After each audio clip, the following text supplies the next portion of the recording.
महामुनि विश्वामित्र जी के साथ जब उस यज्ञ को संपन्न करा करके भगवान श्री रामभद्र श्री लखन जी के अनुज के साथ मिथिला नगर की ओर जा रहे थे तो मार्ग में एक जंगल, एक वन मिलता है जहाँ पर मनुष्य तो को कौन कहे, पशु पक्षी भी नहीं रहते, यहाँ तक कि वृक्ष भी उजाड़मान हैं।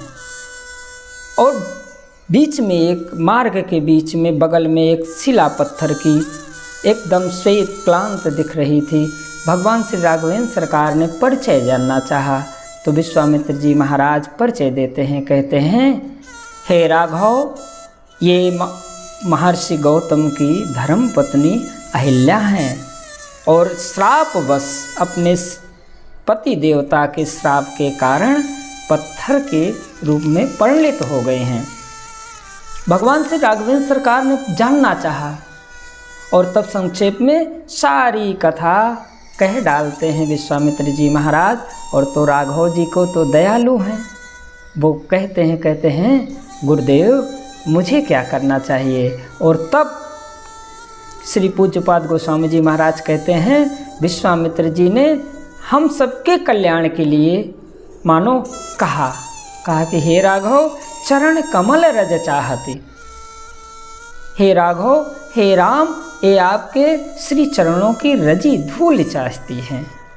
भगवान राम अचंभित हुए और उन्होंने पूछा कि श्री गुरुदेव जी आप ये बतावें कि ये तो ऋषि पत्नी है और मैं एक क्षत्रिय राजकुमार के घर जन्म लिया हूँ, वहाँ पर मेरा अवतार है, तो इस दृष्टि से चरण कमल रज ही क्यों? आप कहें तो मैं हाथ से कृपा कर सकता हूँ, आप कहें तो मैं दृष्टि से। भाई ब्रह्म का तो क्या कहना, जैसे चाहे वो तो केवल आपकी ओर थोड़ा सा विचार केवल कर दे तो आपका कल्याण हो जाना है, आपकी कामनाएं पूर्ण हो जानी है। और तब भगवान श्री राघव जब पूछते हैं तो महामुनि विश्वामित्र जी कहते हैं हे राघव, वो पत्थर की शिला मुझसे मूक भाषा में कह रही है कि नहीं, मुझे पग धूली ही चाहिए, हाथ से कृपा मैं नहीं चाहती। भगवान मुस्कुराए, बोले गुरुदेव आप थोड़ी सी कृपा करें और ये स्पष्ट करें कि हाथ से और दृष्टि से क्यों कृपा की पात्रता नहीं चाहती है। तब श्री विश्वामित्र जी महाराज कहते हैं केवल इतना ही नहीं राघव, आपको पग से ही कृपा करनी पड़ेगी, पग धूली देने ही पड़ेगी। और जानते हैं क्यों देना पड़ेगा? बोले कहा क्यों? बोले चरण कमल रज चाहते कृपा करहु रघुवीर, और आपको करना ही चाहिए। आपके ऊपर ऐसा एक कर्ज भी पड़ा हुआ है भक्तों का, प्रेमियों का।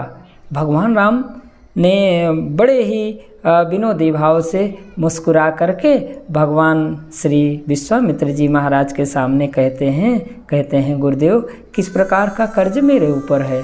और तब श्री विश्वामित्र जी स्मरण कराते हैं, कहते हैं हे राघव, जानते हो एक समय सतयुग में ऐसा आया था जब हिरण्याकश्यप के सुपुत्र प्रहलाद जी ने पत्थर से, बिल्कुल ऐसा ही दृश्य था हे राघव, पत्थर से अपनी प्रेम की परीक्षा दे करके परमात्मा को प्रकट कर दिया था।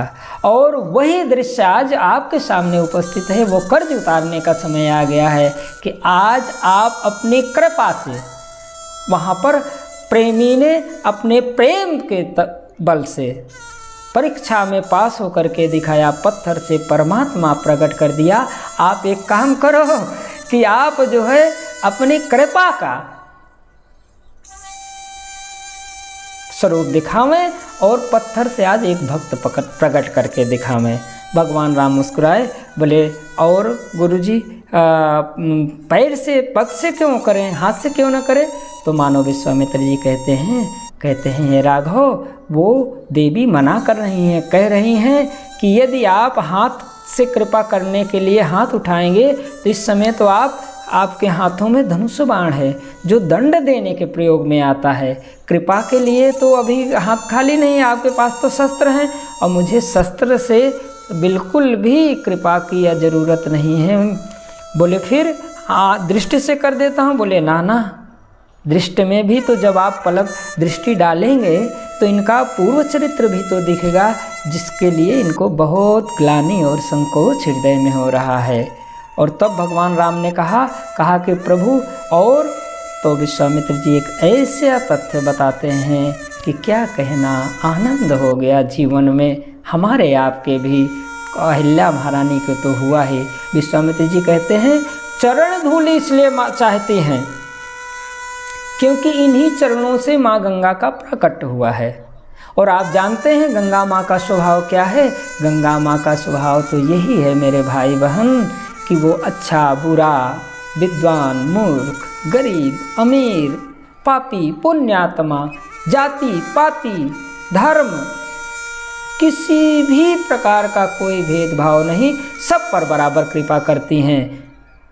और देवी अहिल्या भी यही चाहती हैं, हे राम, कि जिस प्रकार से जिन चरणों से गंगा जी निकली उन्हीं चरणों की धूलि मुझ पर मिल जाए तो मुझे बिल्कुल भी संकोच और ग्लानि नहीं होगी और मेरे ऊपर आपकी कृपा हो जाएगी। तो भगवान राम अपने श्री चरणों को शिला के पास जा कर के थोड़ा सा ऊपर उठाते हैं और तब थोड़ी सी जो पग धूलेगी तो क्या कहना, देवी अहिल्या वहाँ पर पत्थर से, भगवान के कृपा से आज पत्थर से एक प्रेमी प्रकट हो गया है, भक्त प्रकट हो गया और सुंदर मुनि पत्नी प्रकट होकर के भगवान श्री की प्रार्थना करने लग जाती हैं।